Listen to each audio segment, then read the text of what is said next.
Senhoras e senhores, o terceiro CECAL traz para abordar o tema dificuldade de relacionamentos. O amor pede passagem.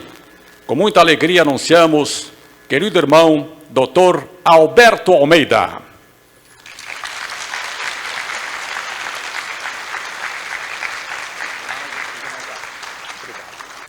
Queridos amigos, a minha alegria de poder compartilhar algumas reflexões em torno do pensamento espírita em terras tão brilhantes do nosso país, qual o é Santa Catarina. Nosso carinho aos dirigentes do CECAL, nossa ternura a vocês, e o nosso apreço aos internautas conectados neste momento.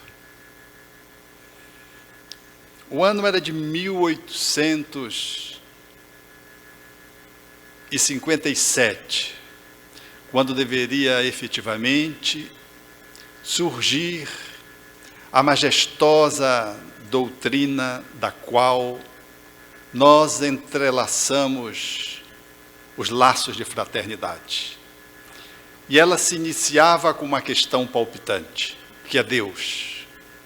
Uma questão ousada para um tempo de morte de fé. E ousava tratar esse assunto da esfera da teologia, não obstante o fizesse de uma forma filosófica, posto que, no frontispício da obra O Livro dos Espíritos, estava grafado de que se tratava uma filosofia espiritualista. Que é Deus? Uma resposta que deveria advir a uma pergunta intrigante, que deveria estar em dia com os dias daqueles dias, ou seja, inteligência suprema, causa primária de todas as coisas. Portanto, uma resposta intelectual, falando dessa dimensão da humanidade que tinha avançado soberanamente naquele século de luzes. No centro de Paris, trazendo para o mundo agora uma nova forma de enxergar a vida, o divino, a família, o homem. Um novo horizonte de como se perceber a existência. E nessa questão proposta, trazendo já uma definição clara de que o Espiritismo deveria tratar a divindade de um outro lugar que ainda não era habitual, portanto, de que o divino não se configuraria numa personalidade humana, num ser antropomórfico, e obtendo a resposta dos Espíritos de que Deus era uma inteligência soberana máxima, e a causa de tudo, a causa primeira de tudo, nós teríamos a iniciação de um pensamento que deveria entretecer um conhecimento, capaz de poder dar conta de tangenciar e alcançar o âmago de questões palpitantes de toda a nossa existência.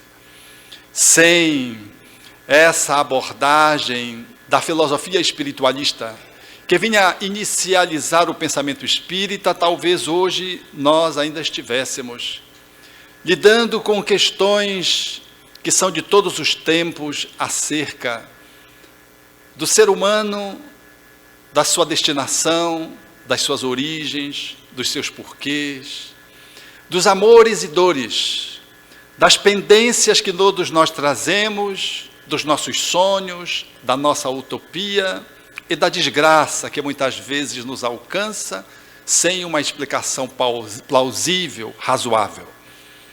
Essa obra deveria abrir um espaço para que pudéssemos entretecer a família de uma forma absolutamente transcendente. Quando os espíritos, indagando em a lei de sociedade, indagariam dos espíritos, que Allan Kardec indagaria dos espíritos sobre o que seria da sociedade se houvesse o relaxamento dos laços de família. E os espíritos responderam, numa resposta sintética, porém profunda, uma recrudescência do egoísmo. Nós vivemos pontualmente nesses dias exatamente essa questão que está proposta em O Livro dos Espíritos. A família, quando se esgarça, quando não fixa muito bem os seus laços, ela traz derivações que apontam numa direção de sofrimento, de dor, de instabilidade, de insegurança, posto que o egoísmo, por assim dizer, encontra espaço fértil para poder se ampliar, se propagar, e aonde ele está e com quem ele está, ele gera processos muito desafiadores a serem solucionados. E esses são dias onde nós encontramos exatamente essa confrontação do ego com o eu superior, dessa estrutura da personalidade humana com aquela que nos transcende, da bomba com Buda. Nós encontramos exatamente nesse viés, nessa bifurcação, ou nós nos cristalizamos no egoísmo, ou nós nos cristificamos numa movimentação libertadora. Os homens bombas, numa certa medida, falam desse processo mundializado, quando percebemos que muitos daqueles são jovens, arrebanhados do velho mundo, berço da cultura, do conhecimento e do saber, mas que, no entanto, não conseguiu ainda assimilar um conhecimento capaz de poder gerar um movimento de cristianização dos seres humanos por dentro, de iluminação, valendo-me da linguagem budista, por dentro. Ainda não conseguiu estabelecer uma relação que pudesse gerar um nível de desapego tal como propõe o hinduísmo e gerasse seres mais integrais. E não obstante ser o velho mundo, as velhas crenças, os velhos condicionamentos, as expressões carcomidas que devem desmoronar, elas são denunciadas por inúmeros movimentos que falam de que a humanidade tem que se reorganizar. Desde a entrada dos imigrantes, que falam de uma Europa que recebe, de uma certa forma, as consequências do que ela mesma fez no seu movimento imperialista de muitos países, até os homens-bombas que são arrebanhados de famílias, jovens, que muitas vezes não se sentem inclusos nas suas famílias, não se sentem suficientemente acolhidos, não se sentem parte, e quando, numa certa medida, se sente dentro do lar, não se sente dentro da nacionalidade, qual ficou muito claro naquele brasileiro que foi arrebanhado pelo Estado Islâmico de uma família brasileira, vivendo dentro da Bélgica. Esses corações que não conseguem serem tocados pela dinâmica da amorosidade familiar, ficam, numa certa medida, expostos, numa marginalidade que não é só social, posto que na Europa as condições são bem diferenciadas do ponto de vista socioeconômico. Vive uma marginalidade existencial. Para que eu vivo? Por que eu vivo?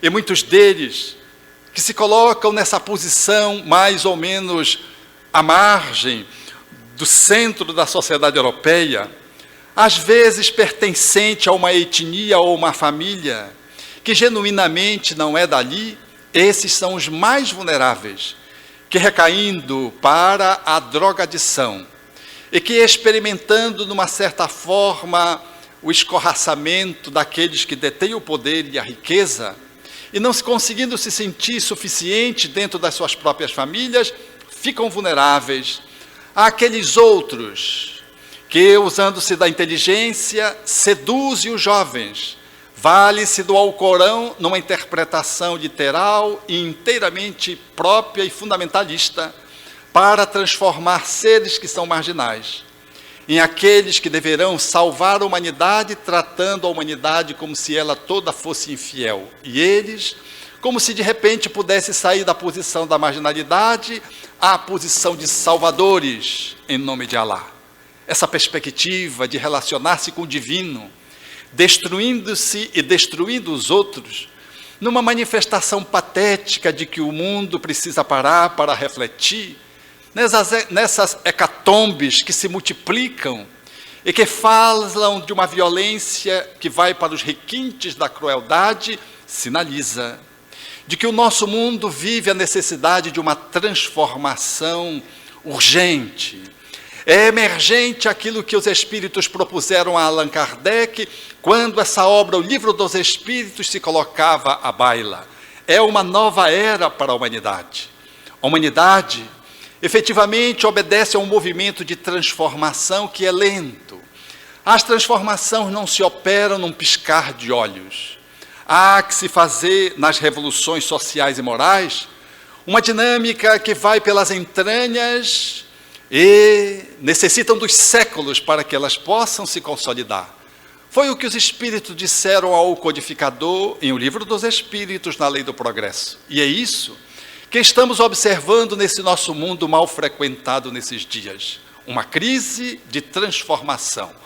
Um mundo que aponta como que para o caos, deixando o pessimismo e a desesperança tomar conta de grande parte dos habitantes do planeta, mas que o Espiritismo nos traz a vigorosa posição de uma esperança que não é utópica, de um otimismo que não é irreal, porque está centrado dentro de uma visão palpada na percepção de uma fé raciocinada e de uma análise sociológica na perspectiva espírita, que nos faz não perder a fé, nem em Deus, nem no homem.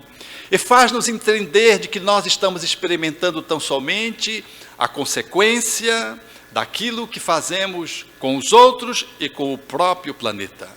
Estamos nesses dias de caos apresentando uma nova formatação de um novo jeito que deve se colocar na Terra.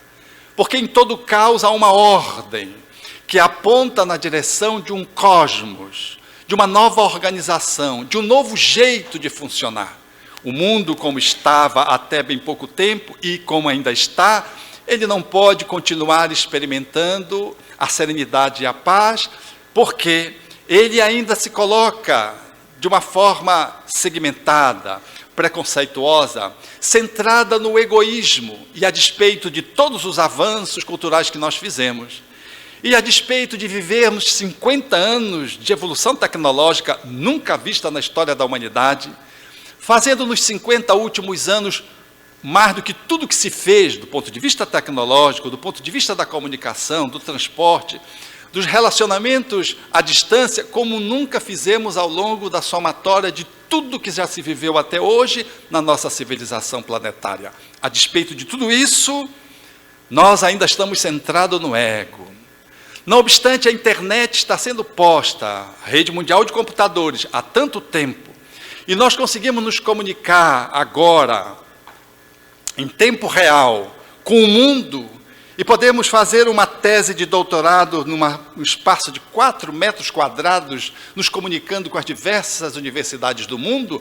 Nós ainda não conseguimos ser com o outro numa relação de fraternidade, de solidariedade. Estamos tão plugados e tão desconectados uns dos outros. Estamos tão próximos nessa aldeia planetária, mas não conseguimos nos comunicar com um companheiro de porta, o nosso vizinho. Nós avançamos tanto em cultura intelectual, não obstante, haja uma falência de princípios morais, que não deu conta ainda de poder nos estruturar para, na virada desse processo transformatório, sairmos do egoísmo para uma posição do altruísmo, sairmos do egocentrismo para uma perspectiva de um cristocentramento, ou seja, centrar em valores mais profundos, mais definitivamente estáveis, mais cósmicos. Não conseguimos isso. E aqui não é uma fala de crítica pessimista àquilo que está acontecendo no mundo fora. É uma reflexão que perpassa a nossa realidade do cotidiano em casa. Porque se há um homem-bomba que estoura lá, quantos homens-bombas estouraram aqui em Santa Catarina nesses dias cometendo suicídio?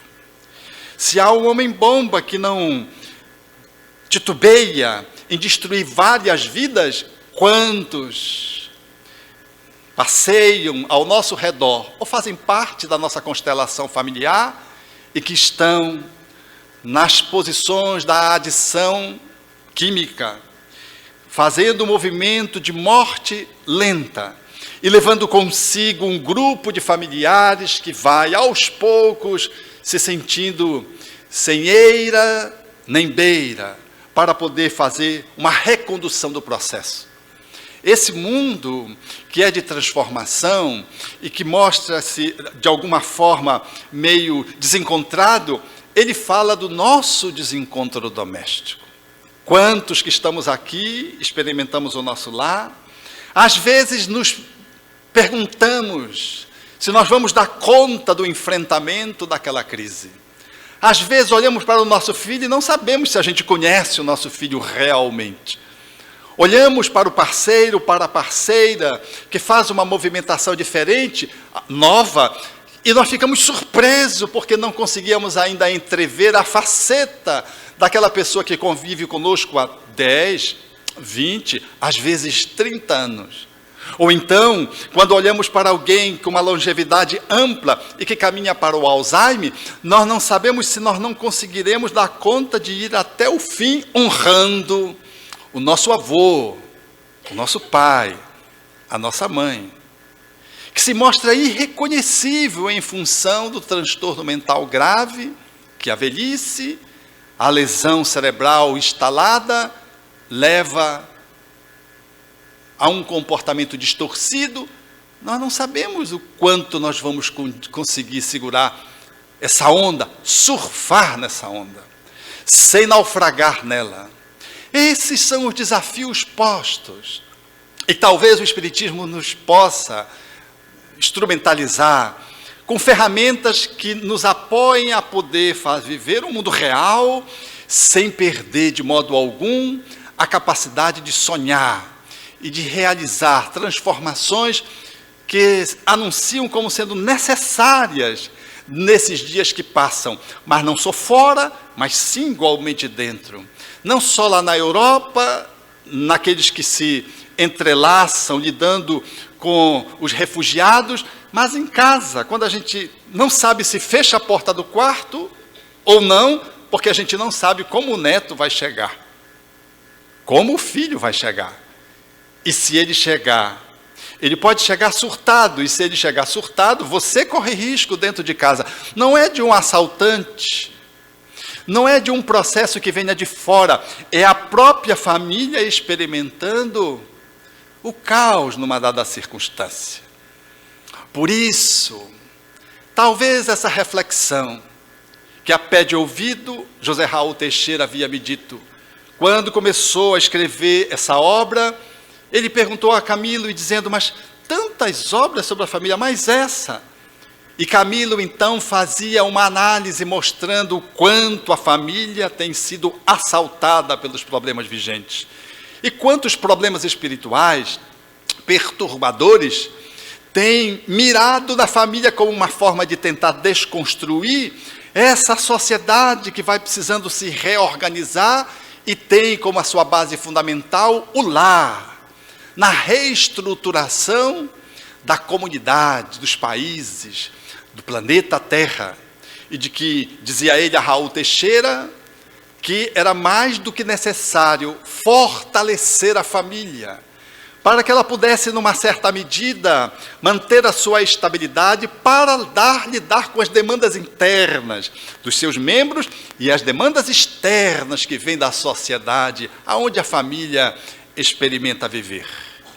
Ainda ontem, eu dialogava com uma profissional da área da assistência, e ela fazendo uma ponte aérea entre Belém e a outra cidade onde ela trabalha, perplexa, ela falava do filho, e me dizia, o que eu faço com meu filho? Um garoto que beira a finalização da adolescência, beira também a sua formação profissional, concluindo um curso de 3º grau, vitimado pelas drogadições, pelo múltiplo uso, drogas múltiplas, e que eu havia atendido há menos de um mês. E diante de mim, Ele aguardava que eu pudesse fazer uma releitura acerca da leitura que os seus avós haviam feito, e ele trazia as suas questões, falando das festas, de que houveram um abuso, o doce, o comprimido, a junção com álcool e o cigarro de maconha, já imaginem, no mínimo 4 drogas juntas teriam deixado consequências explosivas, e ele ainda não tinha conseguido se recuperar depois de 1 semana. Eu olhei porque eu conheço a história dele de algum tempo, à distância, e agora eu estava diante dele, como um representante daquelas famílias que hoje compõem a nossa sociedade moderna. Esta experiência vivencial contemporânea.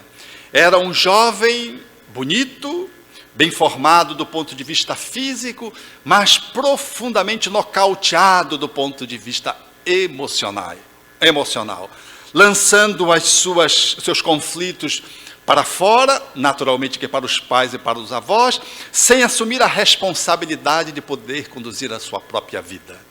Uma conversa longa, que de modo algum pode resultar numa solução, mas apenas, talvez, num bom começo, para alguém que queira se reitinerar no campo da vida. Todavia, atender um jovem solitariamente é uma tarefa quase inócua, contraproducente, porque não se pode atender um membro de uma família esquecendo a própria família, porque esse membro fala da família, como a violência fala da sociedade. Um filho diz como é que a família funciona, porque a família que funciona desestabilizadamente, ela determina que um membro mais sensível possa, mediante código, apresentar de que ela está adoecida. E a família saudável, ao contrário, ela consegue manter uma relação entre seus membros de relativa produtividade, de relativo aprofundamento no campo das relações afetivas, e consegue assegurar 2 leis fundamentais dentro da família. Ou seja, nós nos amamos e somos unidos, e cada um é um, fazendo o seu processo de evolução individual. Ou seja, como a minha mão ela configura simbolicamente essas 2 leis. Juntos compomos a mão, somos uma família, temos um sobrenome, mas cada um tem um nome, tem um jeito, tem um tamanho, tem uma envergadura, temos um nome. Uma família precisa ter nome e sobrenome. Nome é individualidade, é o espírito reencarnado na sua singularidade. Sobrenome é a estrutura familiar de união. É uma família que representa uma microsociedade que coletivamente se bem quer, que se ajuda, que se apoia, mas que não engole a individualidade, nem a individualidade, para que cada um seja o que deve ser, queira ser, não pisa na família, não precisa romper com a família, e nem tripudia da família para poder assegurar o seu lugar no mundo. Uma boa família, ela equilibra essas 2 forças. Para ser eu, preciso me olhar, preciso me atender. Mas para que eu me possa colocar no mundo adequadamente, eu preciso pertencer. E o sentimento de pertencimento me vincula à família. Me dá o sobrenome de família, de pai, de mãe, ou um sobrenome. Há famílias que só têm sobrenome, cujos filhos, cujos membros dessa família são tragados pelo status que a família tem que ter. A família presta mais atenção no trabalho, no status, no processo econômico, do que propriamente na saúde dos seus membros. Então é uma família que tem sobrenome, mas os seus membros estão esmagados. E há famílias, na contraposição, cujos membros, para poderem sobreviver, rompem, viajam, casam-se apressadamente, vão fazer um intercâmbio fora porque a família não consegue dar conta de entender os dramas da sexualidade. E fazem do intercâmbio, por exemplo, de língua, a estratégia de sair de casa. Vão para uma outra cidade para estudar, mas é tudo estratégia, não é aquele curso que ele quer. Ele quer seguir para longe da família para poder conseguir ver-se. Porque ele não consegue ter na família o espaço de acolhimento necessário ao seu movimento interno de autorrecuperação. Vejam que a família é um negócio muito simples. Para equilibrar essas forças e para juntar 5 membros na família, haja uma encrenca.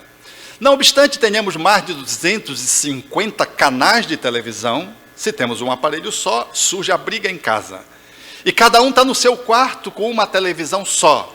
E já, só para ver um programa de televisão, nós já nos esquartejamos dentro de casa. Ou cada um com o seu telefone. Porque às vezes a família até faz uma refeição junta, mas cada um com seu iPhone tocando. Ainda essa semana eu vivi essa experiência. Saímos para jantar e a minha enteada puxou o telefone.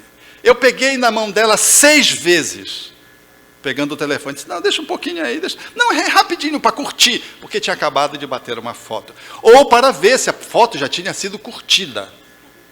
É incrível como se esvazia as relações quando nós não estamos atentos. Nada contra a tecnologia, mas tudo para colocar a tecnologia a nosso serviço, do nosso crescimento, e não a serviço dos nossos esconderijos particulares. Porque no Facebook todo mundo é bonito. Ninguém posta uma foto no Facebook acordado, cara amarrotada, salvo os estranhos, ou que estão em crise de surto psiquiátrico. Eles postam tudo, mas esses estão já declaradamente desmascarados. Mas o Facebook é um espaço de mimetização, de camuflagem. E quem entra no Facebook e não está bem, tem a impressão de que o mundo está ótimo. E se sente pior ainda, e se não está depressivo, fica. E se está, se mata. Porque está todo mundo feliz, todo mundo sorrindo. A família, ela precisa aprender com essas demandas. E ela, no seu movimento de construção, precisa de 2 pilares, que a rigor são 2 eixos para significar movimento. É o pai e a mãe, emergente de uma relação de conjugalidade, que nesses dias tem se transformado em relações conjugalidades. É tão difícil conviver um com o outro, que às vezes até o processo de coabitação hoje tem sido adiado indefinidamente. É verdade que algumas conjugações é impossível juntar. Quando alguém tem 3 para cá, o outro tem 4 para lá, já não conseguiram viver com a outra, e com o outro, como é que vão juntar junto? Não dá. Juntar 7 mais 2 de famílias emergentes, 3 que não aceitam a separação do pai, 4 ou 2 daqui que não aceitaram que a mãe tivesse terminado com o marido, ou não aceitam, não fizeram o luto de um marido que morreu, como é que junta isso? É verdade que tem que ser muito parcimonioso, não dá para juntar num só lugar. É quase implodir a possibilidade de um relacionamento. Mas tem muita gente que não quer se relacionar. Quer transar, mas se relacionar não. E transar como tem aumentado. Não vi um motel entrar em crise. Já viram o hotel entrar em crise? Não entra em crise. Porque uma das formas que eu tenho de compensar a ausência afetiva, uma das estratégias, é o sexo. Eu transo muito e amo pouco. E multiplico em quantidade o número de relações, aquilo que eu não consigo configurar na qualidade de um relacionamento. Que possa ser singular, que possa ter o seu enquadramento, que possa experimentar ser monogâmico. Ser monogâmico nos dias de hoje tem que levar a palma da vitória, o pódio. E se alguém quer esse caminho, fica reticente, porque o grupo todo com medo canta as experiências de vitória de quais mulheres e homens conseguiram ser seduzidos. Tudo mentira, tudo mentira. Porque no fundo, a gente quer aprofundar, a gente quer ser feliz com alguém. É da natureza cósmica o relacionamento da monogamia em detrimento da poligamia. A poligamia ela está dentro do ambiente cultural em determinados países, assinalando ainda uma etapa do progresso que precisa ser superada. Mas as relações elas ficaram muito empobrecidas. E quando a gente casa, o relacionamento que tem que ser conjugal, ele experimenta a diversidade de 2 mundos que se encontram ou que se dão de encontra. Que tem histórias diferentes, educações diferentes, não é só gênero diferente, no caso de um casamento heterossexual, naturalmente, mas também diferente o grau de cultura, o grau de sensibilidade. Ora, pegando, por exemplo, o homem que tem mais o viés da racionalidade posta, da objetividade, do pragmatismo, se relacionando com uma mulher, que do ponto de vista mais genérico, se ela está dentro desse ambiente cultural estimulado pela sociedade para a mulher, ela é mais intuitiva, ela é mais emocional, ela é mais romântica. É desafiador juntar duas pessoas assim. É bonito a gente ver duas pessoas assim, isoladamente, mas quando você tenta juntar, não dá certo, a princípio, pelo menos. Quer dizer, a princípio dá porque a gente está apaixonado. Quando a gente está apaixonado, a gente cede sempre, a gente sorri. A gente diz, meu bem, como você é linda. Caminhar com ela nas vitrines de um shopping center, um homem, só estando apaixonado. Porque depois que ele casou um pouco, ele segura na mão e leva. Você pensa que é amor, não é amor. Ele está controlando ela para que ela não vá. Por isso que as mulheres não gostam de ir com os esposos no shopping, porque eles não têm a menor sensibilidade de poder perceber o que estão nas vitrines. Elas não vão comprar. Elas acreditam nisso, isso é que é importante. Elas não compram, mas acreditam que não vão comprar. Mas não vão gastar dinheiro, só cartão de crédito. E cria-se um impasse. Eu costumo comparar isso numa ocorrência muito comum pós esses dias que se comemora o Natal, onde no dia seguinte sempre vai se trocar o presente, porque nunca a gente sabe quanto o outro veste, quanto o outro calça. A gente não conhece o outro. Então a gente dá uma coisa que não serve. O sapato é 2 números a mais ou 2 números a menos, mas meu bem, e pior que é todo ano a mesma coisa, porque às vezes a gente dá o mesmo presente. Como dizia uma senhora para mim, doutor, meu marido, até o cartão são os mesmos dizeres. E as minhas filhas descobriram, disse, puxa, mas o papai não é criativo, nem no cartão. Era o presente, parece que estava encomendado assim, tipo parcela. Cada ano você dá isso aqui com esse cartão, né? Então, no outro dia vai se trocar uma peça de roupa. Ora, você que é homem, nesse estilo que eu falei, porque cada homem é de um jeito, mas eu estou pegando o estilo mais comum, pragmático, objetivo. Quando você entra no shopping, o que você faz? Você olha a loja, tira uma reta e vai trocar a sua roupa. Você não demora mais do que uma passada que é o menor espaço entre 2 pontos, que é uma reta. Agora, se a esposa vai com você, ela diz, meu bem, eu vou por aqui. Ela vai em caracol. Para chegar naquela loja lá, quantas promoções ela vai encontrar no caminho? Então ele sabe, ela sabe. Se a gente já sabe que é outro assim, por que a gente vai brigar pós-dia de aniversário ou de ano, seja lá o quê, onde a gente vai trocar com o outro, que já se aborreceu, porque ele nunca aprendeu o número do sapato, da camisa, da calça. Por que vai se aborrecer? Então, no exercício, você vai, leva Paulo Estevão, se você é homem, Paulo Estevão para ler, troca a sua blusa, vai para o café e espera, lê o jornal, lê o Paulo Estevão. Quando eu estiver lá, na terça parte, ela vai chegar feliz, você já está feliz, porque já encontrou o heroísmo, o que Paulo sofreu, o que Estevão sofreu, aí você pode sofrer tudo agora. Até algumas promoções que possam ter acontecido no meio do caminho, porque é natural que ela vai dizer, meu bem, você não sabe. É imperdível. Ele está perdido e não sabe, ou sabe. Então é melhor deixar cada um ir para o seu lado. Nesse caso, por exemplo, todos 2 ficam felizes. Depois vão comer o pão de queijo e celebram a ida às catedrais, como fazíamos na Europa, porque no fundo o shopping center, ele tem a metáfora das grandes catedrais, e nós precisamos ir ao shopping center, pelo menos uma vez de semana, movido por um símbolo interno que nos impulsiona para irmos ao shopping center. E depois de sermos seduzidos pelos nichos sagrados, e pelas deusas e deuses que fazem com que você entre nos nichos sagrados e dizem assim para você, sem compromisso, só toque. Quando você toca, parece uma cola, mas esse tecido é maravilhoso, ela diz, fica tão bem em você, você nem vestiu, fica tão bem em você, e depois de fazer a compra que está fora do orçamento familiar, ou que precisa ser comprada porque a necessidade emocional nem sempre corresponde à econômica, é difícil para o homem entender de que às vezes o custo emocional vale a pena aquele custo emocional. Mas é difícil para uma mulher entender de que em tempos de crise o orçamento está estourado 2 vezes e ela não pode comprar.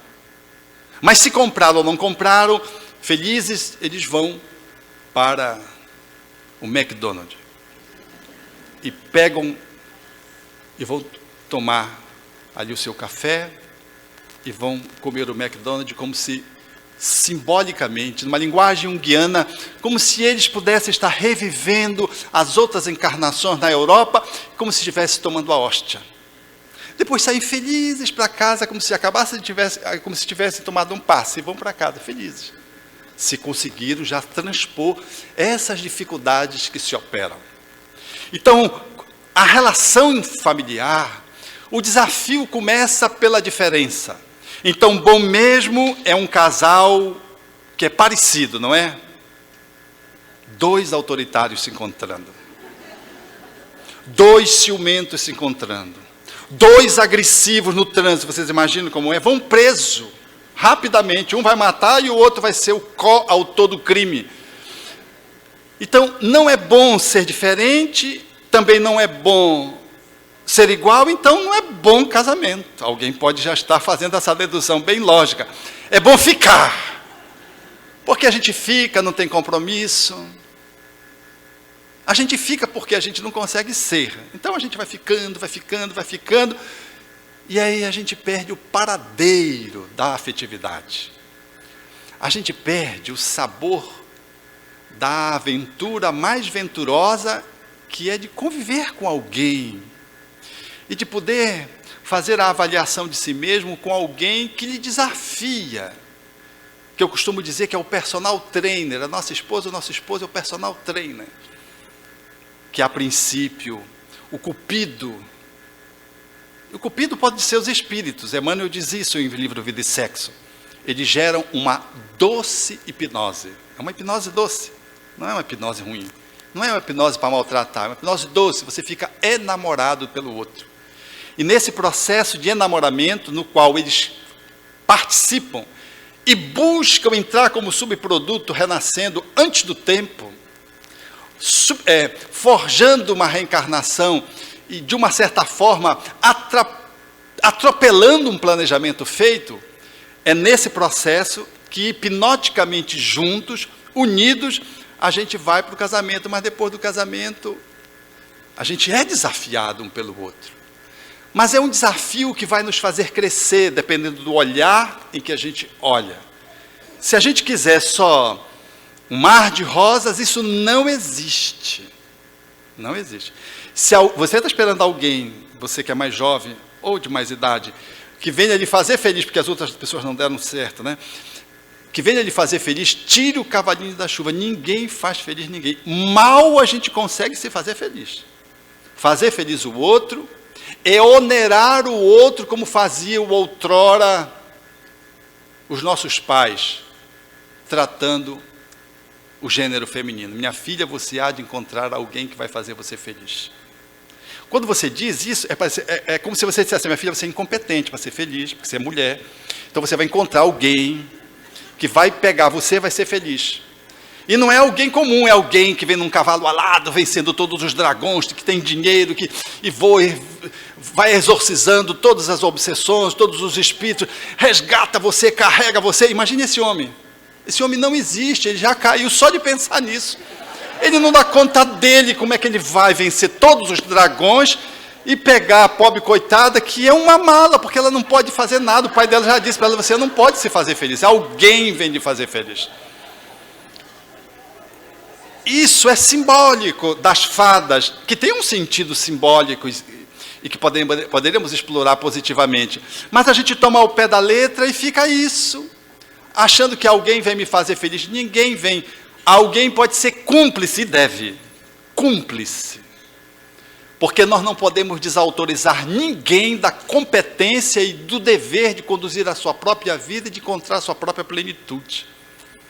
Isso é inalienável. Nós não podemos dar a chave da nossa felicidade afetivo-conjugal a alguém. Ou não vamos esperar que alguém tenha essa chave. O conhece-te a ti mesmo de Santo Agostinho, a Allan Kardec, é fundamentalmente importante. Nós temos que nos apropriar de nós mesmos, para estar em dia com nós mesmos, para poder fazer um bom encaixe com o outro que vem no meu caminho, para que possamos fazer uma viagem juntas. Como bem diria Khalil Gibran.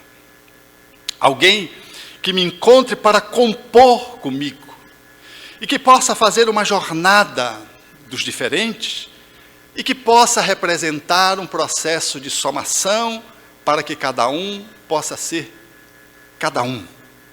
Porque eu com você, se você não me ajudar a que eu possa ser eu, esse nosso relacionamento está comprometido. Se eu com você, eu não te ajudo no relacionamento conjugal, a que você possa ser você, nosso relacionamento tem alguma coisa equivocada. Então, o relacionamento de conjugalidade, diz o Espírito Emmanuel, é a tarefa de casar-se dia após dia. Não é a celebração de um momento civil perante um juiz e uma comemoração social que você faça, importante como rito de passagem, mas é uma demanda que surge através da qual, dia após dia, você vai se casando ou você vai se desacasalando e nem sabe que está se desacasalando.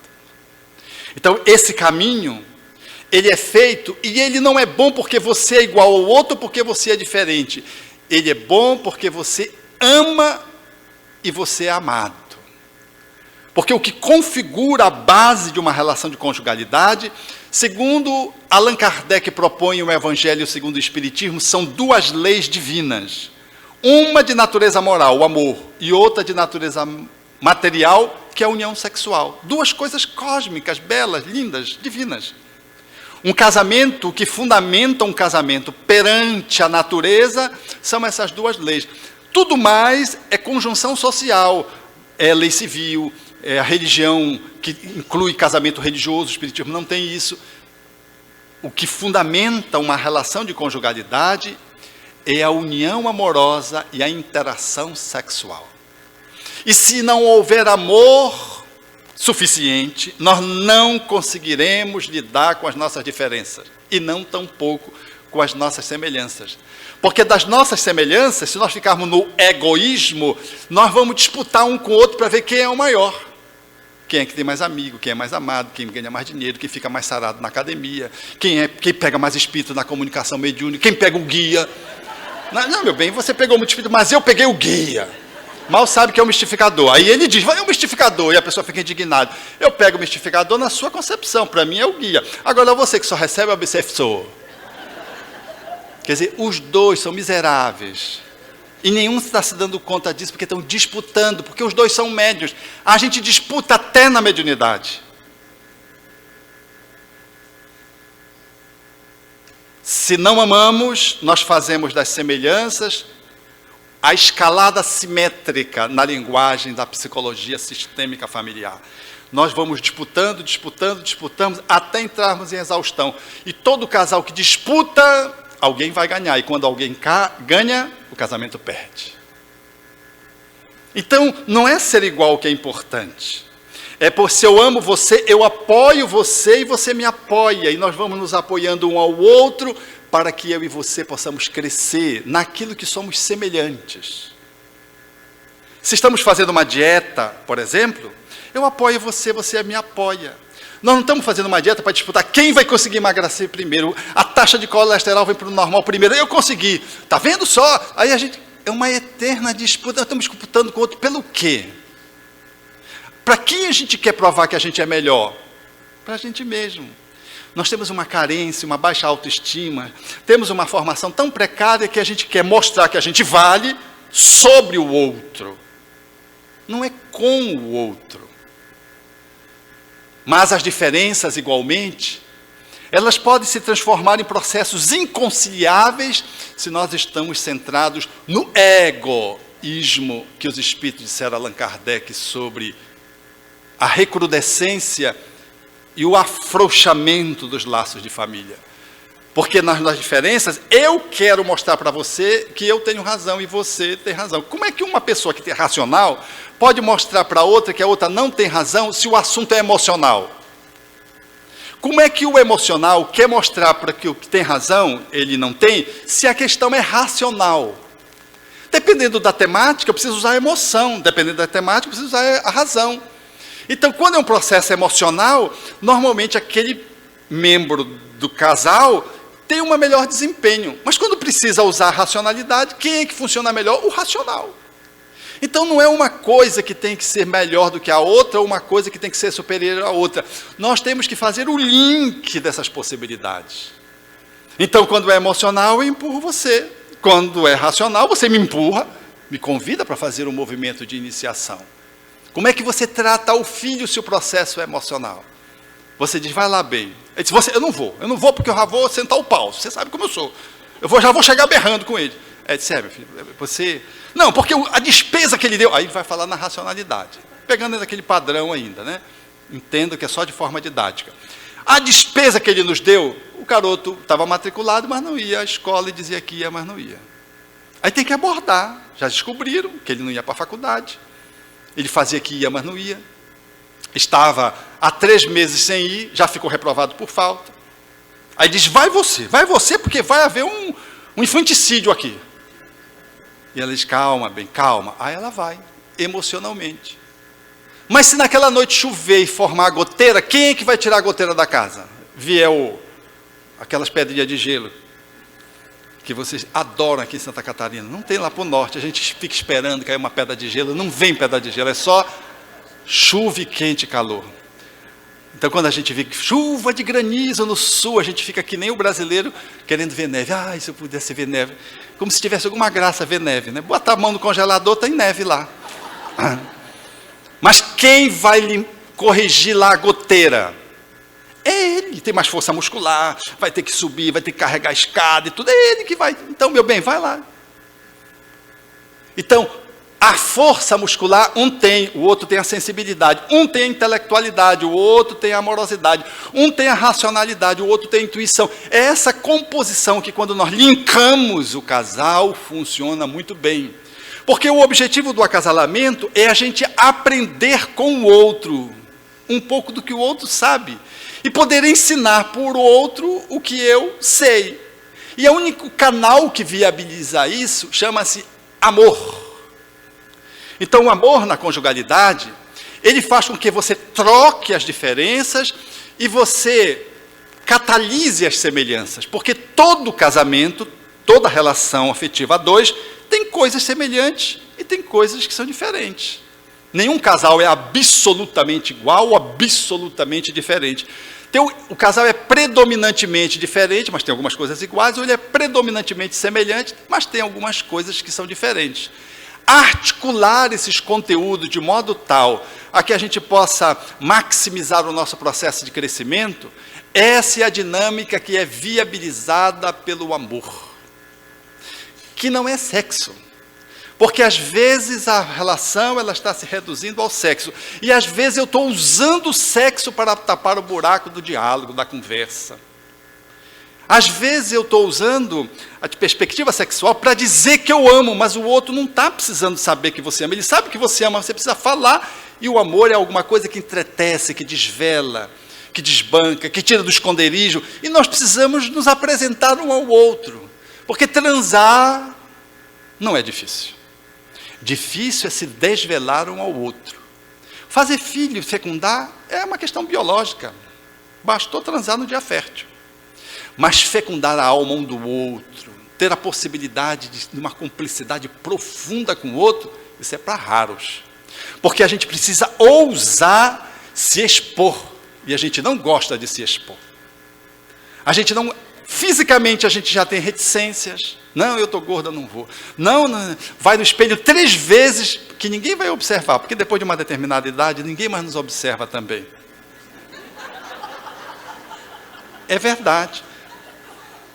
Aquele espelho da menina de corpo inteiro vai diminuindo à medida que a idade vai chegando. Determinada idade é um espelhinho assim, a gente olha um olho, por isso que põe um brinco do Makoto, tipo assim, está na moda. Não, é que olhou, estava bem, mas os brincos eram diferentes. É o espelhinho que não dá a visão do todo. Às vezes a gente tem dificuldade de lidar com a nossa aparência. Imagine com as fealdades da alma, que fazem eu ligar demasiadamente para a aparência. Toda pessoa que é muito fissurada na aparência, ela tem problema interno. O cirurgião plástico já sabe que é encrenca. Ele já começa a encaminhar para o psicólogo, para o psiquiatra, para o médico, de curador, porque ele diz, isso é Satanás, está querendo me pegar. E vai encaminhando. Porque ele sabe que não vai dar certo, aquele nariz nunca vai ficar no lugar, aquele culote nunca vai ficar. Não fica, porque a pessoa é bela, mas ela acha que tem que tirar um negócio não sei de onde. Ele olha, ele desaconselha, diz, não, mas eu quero, doutor. Então ele já sabe que é bronca certa. É uma encrenca interna. Porque quando a gente não está bem por dentro, a gente joga para fora, a gente projeta fora a nossa encrenca. E por mais pitangui que ele seja, não vai dar certo.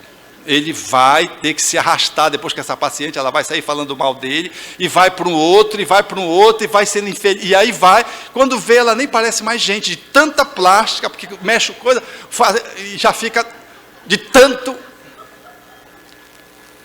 Nada contra a plástica. Dentro da família, inclusive com jovens, o Brasil é um dos países que mais faz plástica do mundo, porque faz exageradamente. Mas nada contra a plástica. Eu me lembro da minha enteada, ela tinha uma orelha horrível, parecia 2 parabólicas assim. Ela é linda, mas aquelas 2 parabólicas, ela olhava, você logo via as orelhas, depois você via a cara dela. Então, teve que botar a orelha no lugar, tirar metade da orelha e botou, pronto, ficou normal. Mas você olhava, ela parece topo Didio, aquela coisa assim. Então tem que fazer, nós não podemos negligenciar o cuidado com a nossa aparência. Mas quando esse cuidado ele fica neurótico, o nome já está dizendo, é neurótico, já é patologia. Então esse processo que vai nos fazendo poder entender de que um relacionamento de amorosidade a 2 me permite que eu me desvele para você. E eu digo para você, estou com medo, a idade está chegando, receio que você me troque por outro, por outra. Eu tenho ciúme daquele nosso amigo, daquela nossa amiga. E eu tenho sentido ultimamente, me parece que você está dando muito mais atenção a ela do que dava antes. Eu estou insegura. Isso precisa coragem. Eu não estou falando daquelas abordagens invasivas. Você é um safado mesmo, você está olhando, porque isso aí é um ataque. Quando você ataca o outro nem reflete, ele só se defende. Eu estou falando de reflexão no qual eu aponto para mim. Eu digo, eu estou me sentindo insegura. Eu tenho percebido. Eu não estou dizendo que você está dando em cima da outra pessoa. É eu que estou sentindo-me assim. E se eu não estou atacando você, você se sente confortável. Para dizer, meu bem, isso não tem sentido nenhum. E você vê que a energia rola, caracterizando que é verdade, que não tem. E você fica tranquilo. E você vai ajudando a pessoa a trabalhar naquela autoestima, que é perturbadora. Uma pessoa que foi mal amada pelo pai, não teve uma mãe, ou teve um pai frágil, e agora se mostra reticente no aspecto da confiabilidade em relação ao outro, porque nunca se sentiu suficientemente com valor. Mas para fazer isso, meus irmãos, a gente precisa ter muita coragem. Mas não tem um outro caminho, porque é essa coragem que faz eu me desvelar, que faz com que o casamento tenha alicerce. Porque um casamento que é protocolar, que fica na máscara e está com seus dias contados. O casamento que é efetivo, real, é aquele no qual nós nos desvelamos todos os dias, como propõe Emmanuel, todos os dias e a cada dia, um para o outro. E o link da amorosidade, que é esse fato, de eu poder me mostrar para você com toda a minha vulnerabilidade, e poder chegar em você e acolher a sua vulnerabilidade, e poder ser com você de uma forma a poder prestigiar o seu lado melhor e vice-versa. É isso que é o amor que dá sustentação para que a gente continue trocando as diferenças e para que a gente possa, no âmbito das nossas semelhanças, fazer o apoio um ao outro para que nós possamos nos tornar grandes, não um maior do que o outro. Porque o casamento no qual eu disputo com você é o casamento ping-pong. Eu dou a bola difícil para você dar na rede para eu marcar ponto.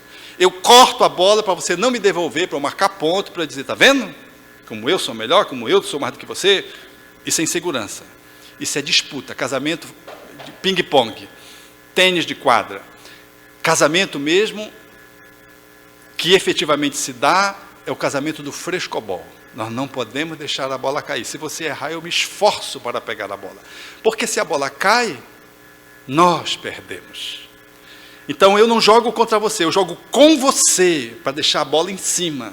Esse é o casamento que envolve uma abertura solidária, que envolve uma cumplicidade. Esse é o casamento que vai mostrando para os filhos como é que se casa. Porque não adianta fazer um curso de casamento, onde a gente vai, se casa, para se casar faz um curso de noivos, de noivas, aquilo são meras informações. A gente aprende a casar vendo como é que os nossos pais se relacionam, como é que eles se respeitam, não se respeitam, como é que um homem trata uma mulher, a delicadeza, a crueldade, a agressividade, o carinho, a ternura. Nós vamos aprendendo. Um filho, ele inevitavelmente introjeta um modelo de como ele deve se comportar no casamento, vendo seus pais lidando no dia a dia um com o outro.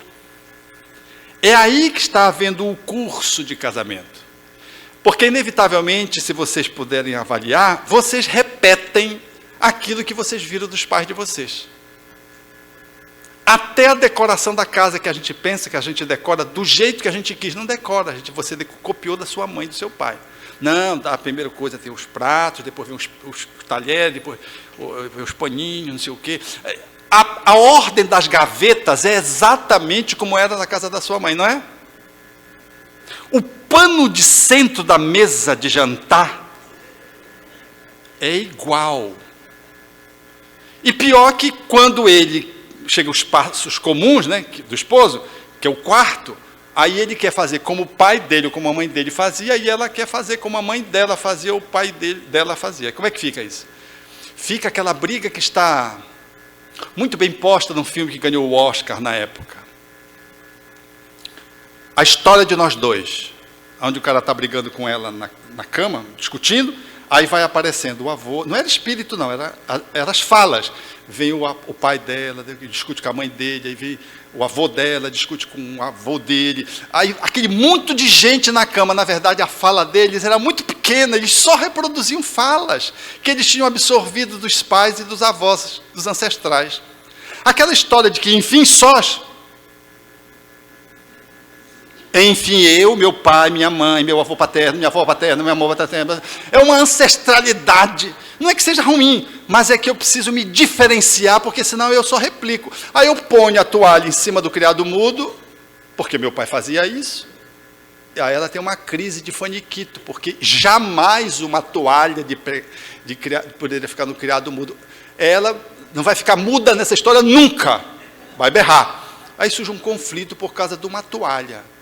Ele diz porque ele quer, ela diz que porque ela quer, não é porque nenhum dos dois quer, é porque o pai dele fazia isso e a mãe dela tinha faniquito quando colocava a toalha sobre o criado mudo. Se é certo ou se é errado, eles podiam discutir. E poderiam dizer, não, é meu pai, minha mãe. Aí vamos chegar a um denominador comum. Mas quantas brigas por coisas menores a gente está brigando, que é em função da nossa história espiritual recente de vida, da nossa história familiar. Vejam, portanto, como é fácil casar. Porque envolve convivência. E como o casamento é essa grande viagem de iluminação a dois, é muito pobre ser dois. Aí vem os filhos.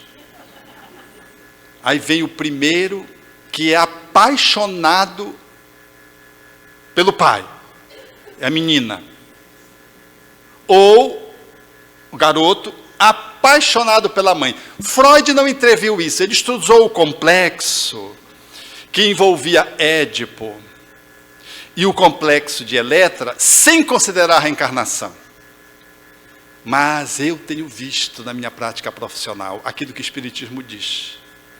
Quando o casal vai bem, aí veio ele é o outro da triangulação amorosa do passado. Aí o esposo, quando vê o outro reencarnando, entra em crise. Não sabe que é o outro. Mas começa a sentir uma aversão, começa a sentir uma coisa estranha. É ele que tem náusea, não é ela. Ela está feliz porque está recebendo o amante do passado, ou o esposo do passado, e ele é o amante. E está tranquilo, está feliz. Nunca esteve tão bem, mas se distancia dele, porque não sente-se muita atração por ele. O casamento esfria. Ele olha que esfria. Ele não sabe por que ele tem mais raiva ainda dela. Mas não é dela, é dele que está dentro dela. Vocês não imaginam o que é. Vocês já viram, quem é médio de incorporação aqui sabe. Quando você está incorporado no inimigo do cara que está do lado, do doutrinador, do dirigente, você não sente um ódio dele. Você fica até com vergonha depois. Engraçado, fica um ódio, eu queria matar o fulano.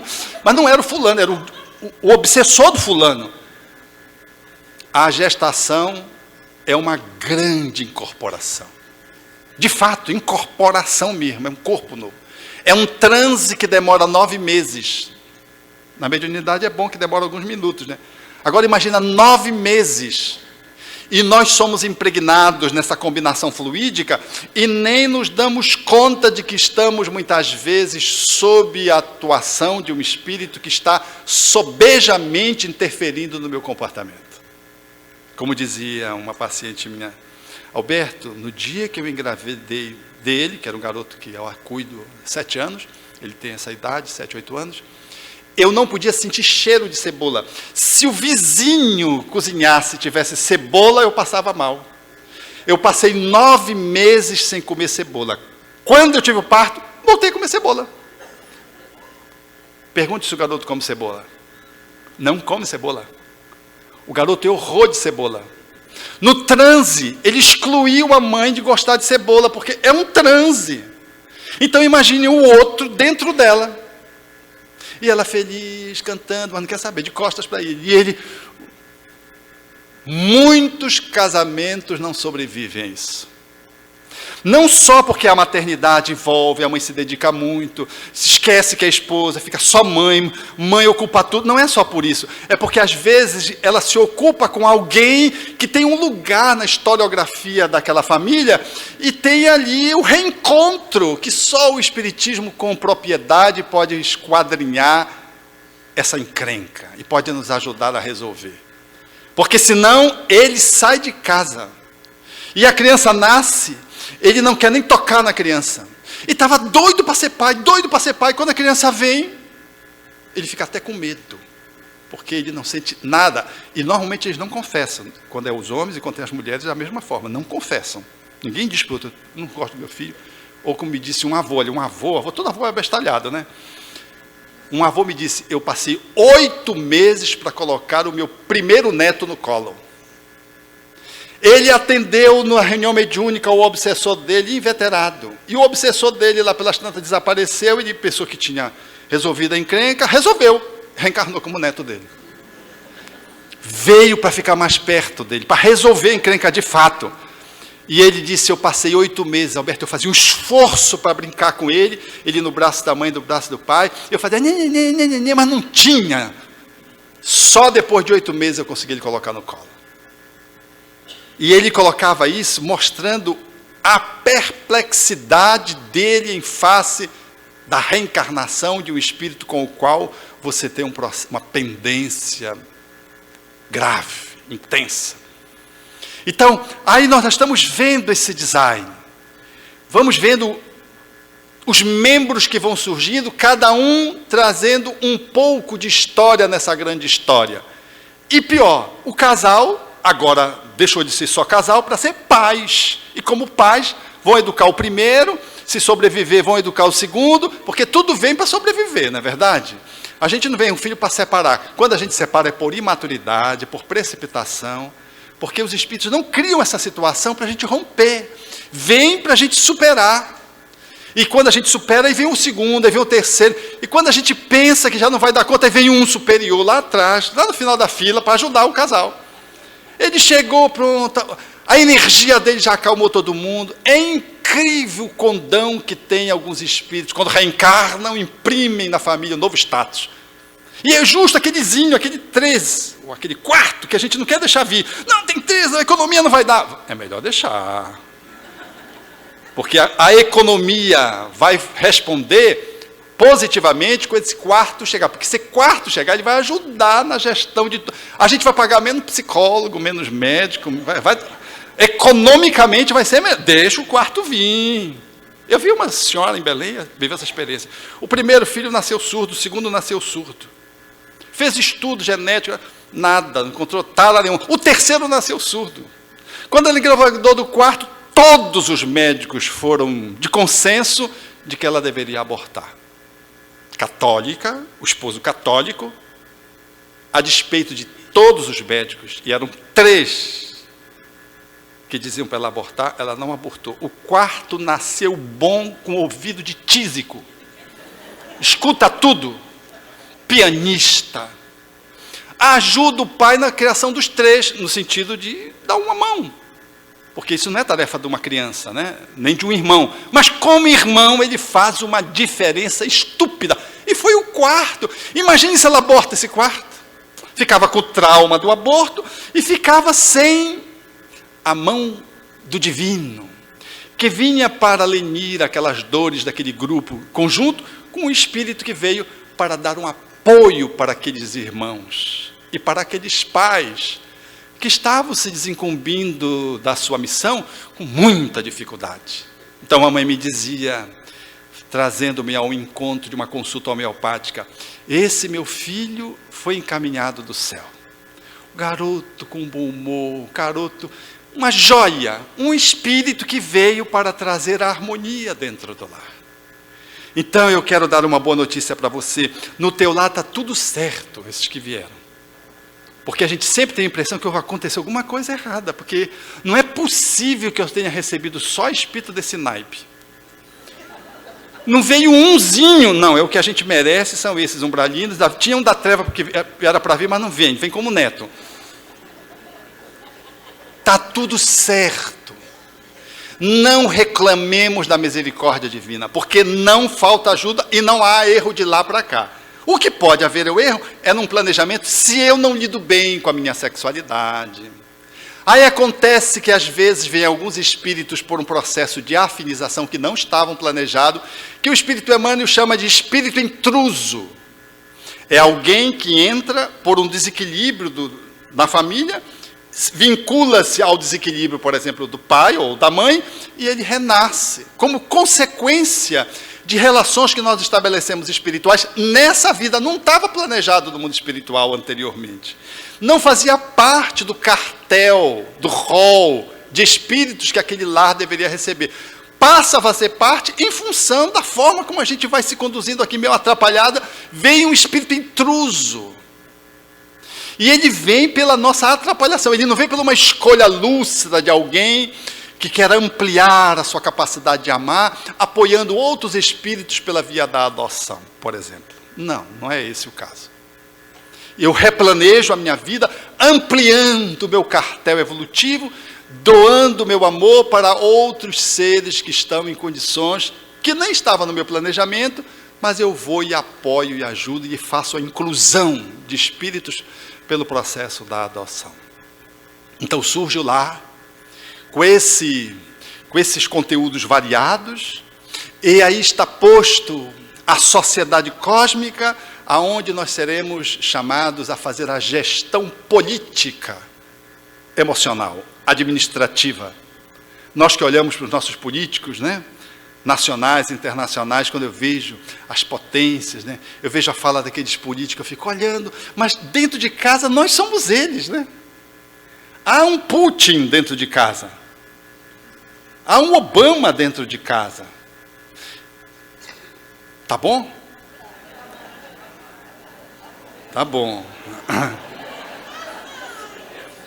Eu ia evocar outros líderes menos afeiçoados ao Evangelho de Jesus. Há dentro de casa, às vezes, e nós temos que fazer articulações, temos que fazer o processo da evangelização do nosso mundo entre as quatro paredes, na linguagem simbólica.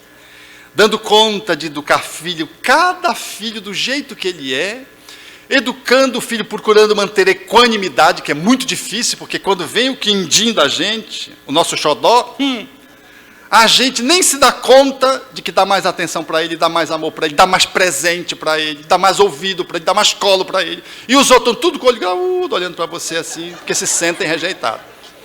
E eles todos sabem, não, vai lá com o papai, que tudo ele diz sim para ti. Vai lá com a mamãe, tudo que tu pede ela deixa. Ele sabe qual é o agente político que eles vão utilizar para conseguir a alforria das arruaças que o grupo dos irmãos querem fazer. Isso faz parte da estratégia. É o Congresso ali,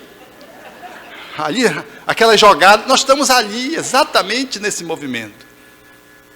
E nós precisamos ter equanimidade. Imagine você ser equânime, tratar os filhos equanimemente. Não é que você não tenha mais afinidade um pelo outro, porque isso é normal ter afinidade, você não pode negar. O que você não pode é, em nome da afinidade, ser injusto. Porque você mais é afim com um, você dá mais atenção para um. Porque você mais é afim, você dá as melhores comidas para aquele. Você traz presente só para aquele. Você beija só aquele, porque é aquele que você tem afinidade. Isso é injusto. Isso não é ser um bom pai, ser uma boa mãe. E não é assegurar a afinidade. Isso é assegurar a desigualdade. Isso é fazer a ruptura com os outros filhos. Ser pai de um filho e não dos três. Então você tem que exercitar isso. Isso é difícil, porque nem sempre os pais são suficientemente maduros. Aí cabe aos filhos entender os pais. Eu tive um pai, um lance autobiográfico para ilustrar isso. O meu pai, ele tinha paixão por umzinho que era antes de mim. Nós éramos 8, eu sou o 4º. Lá para o norte não tinha televisão ainda, nem internet naquela época. Então tinha um antes de mim que chama-se Eduardo. O meu pai tinha um xodó pelo Eduardo. Xodó. Ao ponto de nós chamarmos de o filho de ouro. E nós éramos os filhos de latão. Era um amor tão interessante, tão bonito. Mas ele não conseguia manter a equanimidade. A gente perguntava, o senhor ama mais Eduardo? Amo todos iguais. Mas os gestos eram todos desencontrados. Ao ponto, de certa feita, ele mesmo se enganar. Dizia, o filho de ouro disse, não, o que vocês dizem que é o filho de ouro. Ele se traindo. Então eu estava jogando bola na rua, não podia jogar bola na rua, ele desceu do ônibus, quando viu, corremos naturalmente. Aí ele foi lá no quintal, eu me escondi lá no quintal. Ele foi lá e disse, a próxima vez que eu ver tu jogando na rua, tu vai levar uma surra. Aí eu fui lá, não apanhei, né? Fui lá com o Eduardo, saber o que é que ele tinha dito para o Eduardo. Não disse nada. Aí, o problema não era ele me ameaçar, o problema é ele não ter dito nada para o Eduardo. A gente podia apanhar junto, é tão solidário, 2 irmãos apanhando junto. Mas era um pai que ele não tinha a medida certa. Mas tinha uma correspondência, o Eduardo também tinha afinidade com ele. Então, quem tinha mais paciência com ele, porque ele era um doente psiquiátrico, quem que tinha mais paciência com ele? O Eduardo. Aí ficava olhando para o Eduardo com aquela inveja espírita, que eu queria ter aquela paciência, e não tinha, né? Eu ficava olhando, o Eduardo tinha uma paciência com ele, eu não tinha paciência, eu era durão, né? Firme, eu já ia lá, já enquadrando, né? E ele tinha uma flexibilidade, tinha uma docilidade de lidar com o velho Abel. Abel é o nome dele. Só para dar o exemplo, né? Uma vez eu estava fazendo uma refeição, ele estava na minha frente, ele foi botando o prato, o prato foi. Aí eu disse, papai, olha o tamanho do seu prato. Ele não ia comer, ele ia fazer alpinismo. Aquela coisa que foi assim. Aí fez que não ouviu. Aí eu fui no ouvido dele e disse, o senhor morre de fome. Morre pela boca. Ele pegou e disse assim, virou e disse assim, mas morro de barriga cheia. E saiu com o prato. E eu fui me servir depois dele, e a minha mãe estava atrás, e eu não vi que ela estava atrás. Isso já adulto, naturalmente. E aí eu estou me servindo, era paca ao tucupi. Tucupi é um caldo que Deus criou no 7º dia da criação. Quando ele repousou, ele criou o açaí e o tucupi, que foi a glória dele. E botou no Pará, para compensar as agruras do norte.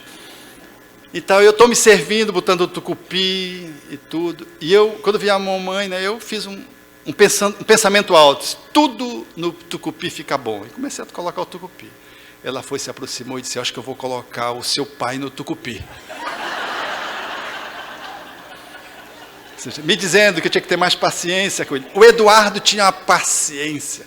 Quando ele for a desencarnar, 92 anos, eu ia fazer 93, estava na UTI, adivinhe qual foi o filho que último foi ver o velho Abel? O Eduardo. Não queria se despedir dele. Eu fui visitá-lo. Logo que eu fui visitar, adivinhe o que é que o papai me disse? Cadê o Eduardo?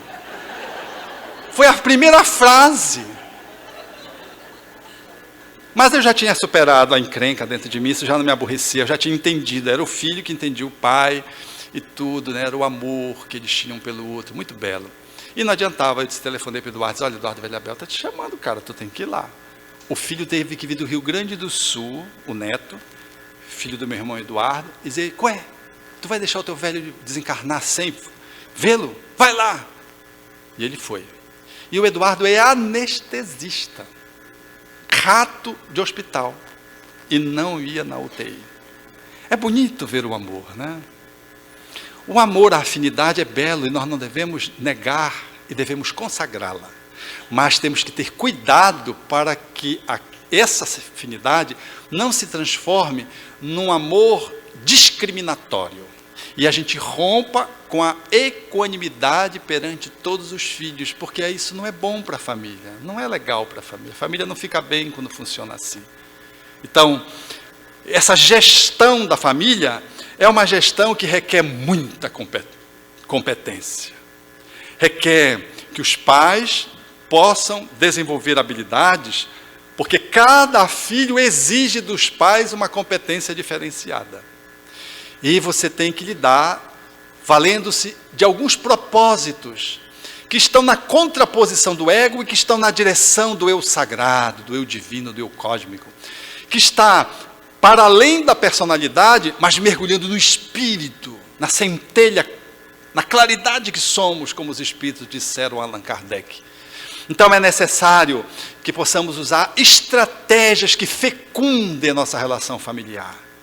Mais afeto, não só intelectualidade. Não escolha só boas escolas, não escolha só línguas estrangeiras. Às vezes a gente fala 4, 5 idiomas e não consegue falar o idioma da alma, o idioma do coração. Uma vez eu atendi uma pessoa, ela falava 13 idiomas. 13. Era um funcionário da diplomacia na Europa. Mas ele não conseguia se entender com a esposa. Eu fiquei olhando, aquilo para mim foi emblemático, aquele casal fazendo terapia, né? A incompetência de alguém que falava 13 idiomas, mas não conseguia falar o idioma do coração e manter uma relação amistosa com a esposa. E estava procurando a terapia para que pudéssemos ajudar. É importante o idioma, é natural que é importante o inglês como língua internacional ainda no momento, mas é fundamental que a gente ensine o outro a falar a linguagem do coração. Não basta intelectualizar o filho, é necessário a afetividade para que o filho não cresça desengonçado, hipertrofiado da cabeça com a hipotrofia do coração.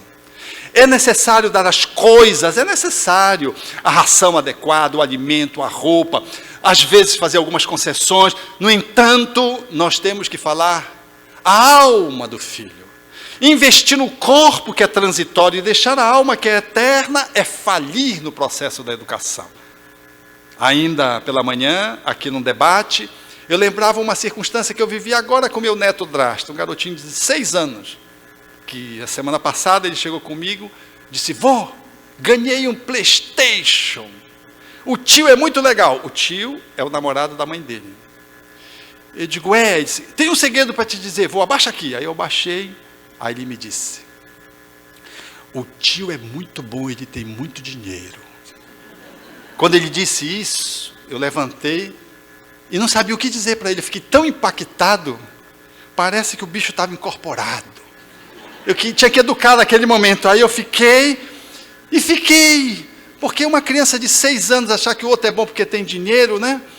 E fiquei, não disse nada. Aí à noite, era o Evangelho no Lar, inclusive, aí eu disse, venha cá, Noah. Aí eu reprisei a conversa, ele é muito atento, muito lúcido. Eu digo, pois é, não é bom quem tem dinheiro, é bom quem faz o bem. Pode ser pobre e fazer o bem, e é bom. Pode ser rico, fazer o bem, e é bom. Mas a pessoa pode ser rica e fazer o mal, e é mal. Pode ser pobre, fazer o mal, e é mal. E fui. Aí ele pegou, você entendeu? Aí ele disse, entendi. Mas pode ser bom e riquinho? Eu digo, pode ser riquinho, pode ser pobrinho, pode ser. Isso são princípios. Porque se você dá presente para os seus filhos, mas não se dá, você vai ter que lidar com drogadição mais tarde com ele. Ele vai ser um adicto, muito provavelmente. É necessário dar as coisas, mas é necessário investir na pessoa, não só o ter, o ser.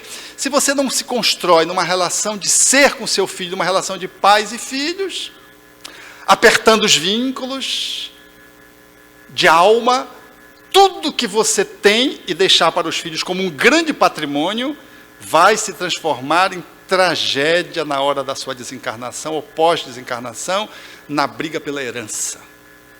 Porque a melhor herança você não deixou, você deixou coisas, patrimônio que vai transformar-se em manicômio. Então, é necessário dar coisas, mas é necessário fecundar a transcendência, orar, falar de Jesus, colocar os nossos filhos para reverenciar o divino. É necessário falar para a alma e não só atender o corpo. Nessa dinâmica desse investimento para o eu sagrado, para além do ego, é necessário o diálogo ao invés do sermão. É necessário que a nossa relação seja uma relação mais de devolução e não uma relação de perseguição. Na de devolução, você diz sim, diz não e dá feedbacks. Na de perseguição, você fica perseguindo o seu filho para ver se ele só faz as coisas erradas. E só chama atenção quando ele faz a coisa errada, e quando ele faz certo, você não faz um elogio. A nossa relação, ela tem que ser mais ecológica. Tem que haver mais escuta. Se nós não escutamos os nossos filhos, eles vão buscar outros ouvidos para que os escutem. E vão falar as coisas que vão receber uma devolução nem sempre madura.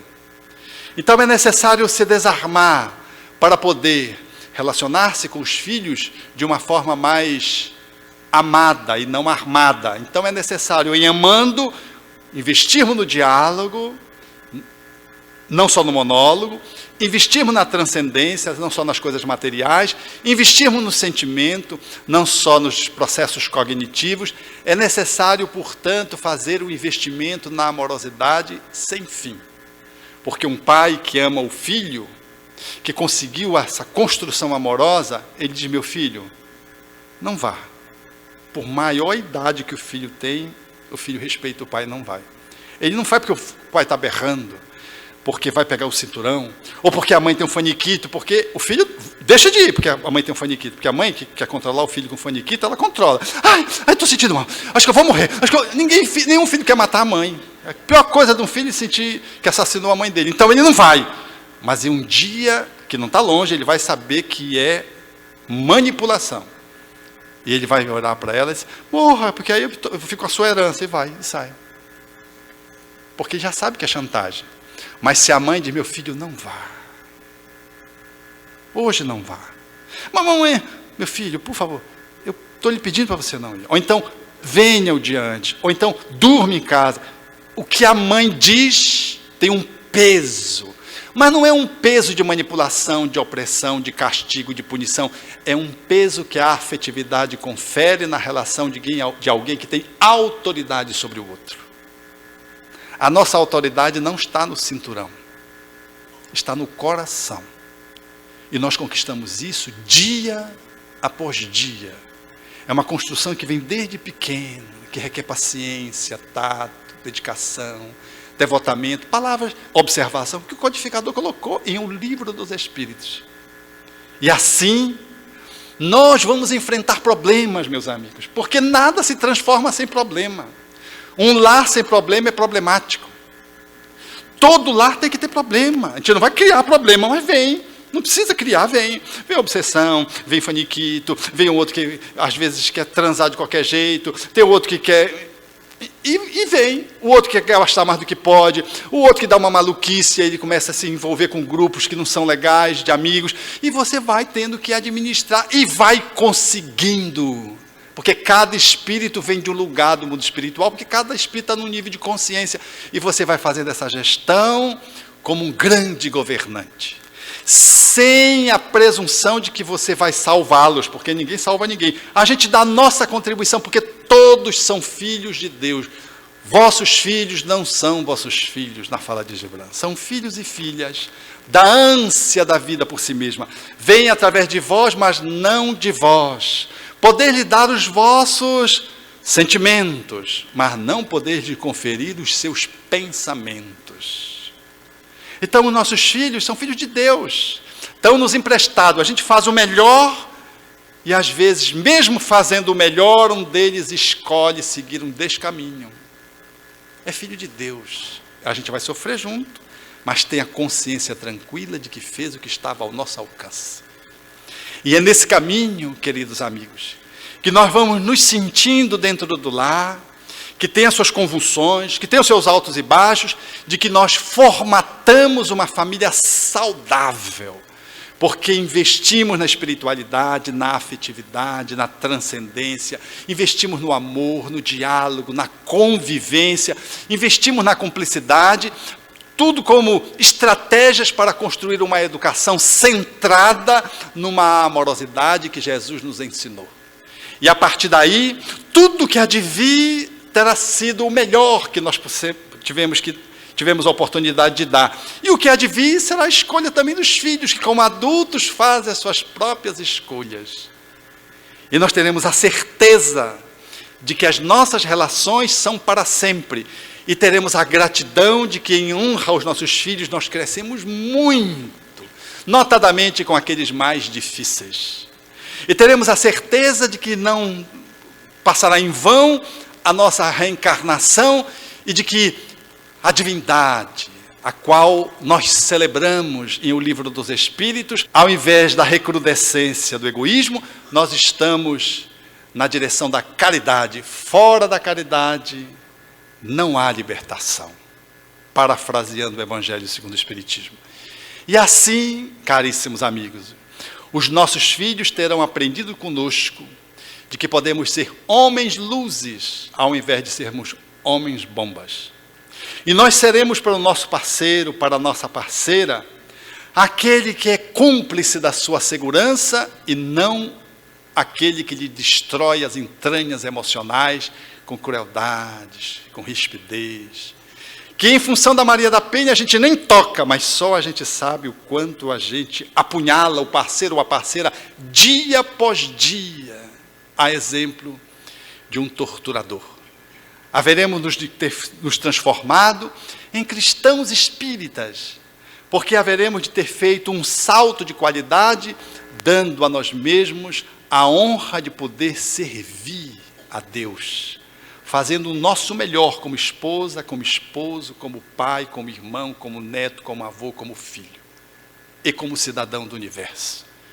E nesse dia, que eu não sei se estará muito mais longe ou já está perto, quando sairmos do corpo, haveremos de avaliar que valeu a pena ter conhecido essa doutrina que surgiu em 1857, trazendo essa questão magna de início, que é Deus.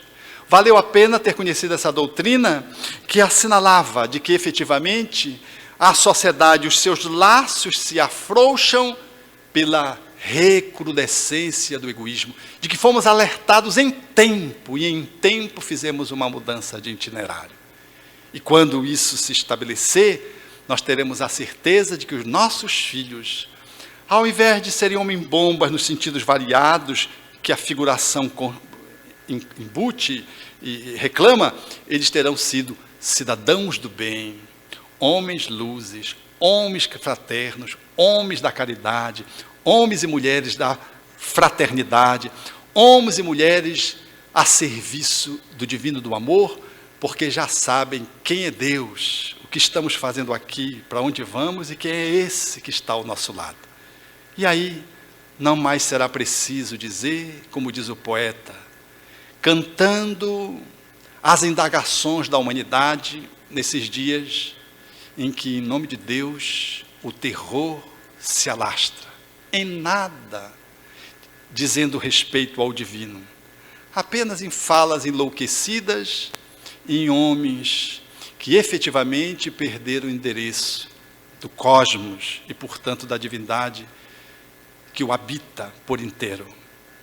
Nesses dias, talvez o poeta possa encontrar a resposta em O Livro dos Espíritos, nessas vozes que vêm do céu, quando ele faz a indagação: quem foi que fez o sol tão vivificador, e sua luz tão brilhante, cheia de fulgor, os trilhões de estrelas que cintilam nos céus, e as nuvens vaporosas como densos véus, a mecânica celeste, o arcano profundo da eterna ciência que equilibra os mundos?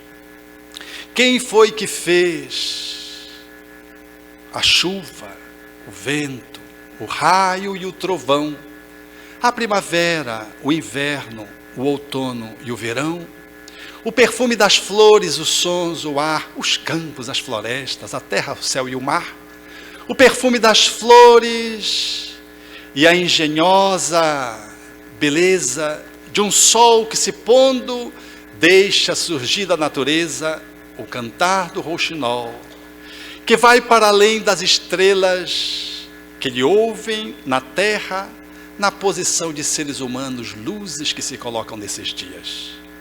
Quem foi que fez a fera brava, a asa de um inseto, a beleza de um ninho, deu agilidade à incrível pulga saltitante e fez o passo lerdo, tardo do elefante, o colibri com nímia sutileza, sugando o mel das flores com tal delicadeza, o tatu escavando a cova em que se abriga e a faina inesgotável da minúscula formiga, o inquieto macaco e o fogoso corcel e a aranha trabalhando junto da abelha na construção do mel.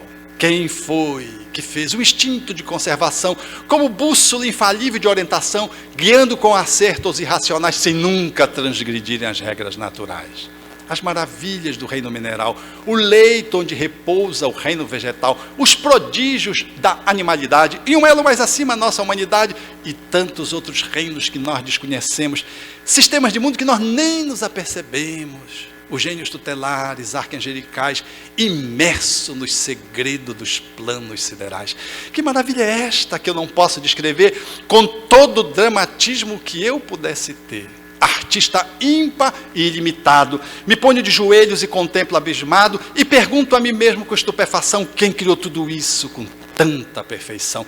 Quem dá sem perder nada, paga sem dever e a tudo movimenta sem nunca se mover, formando e transformando, criando e dirigindo, governando e agindo? Quem tem tanto poder? Pergunto às outras vozes: quem me podeis dizer? Eu vos peço, queridos irmãos meus. E as vozes me respondem: foi Deus, foi Deus, foi Deus. Obrigado.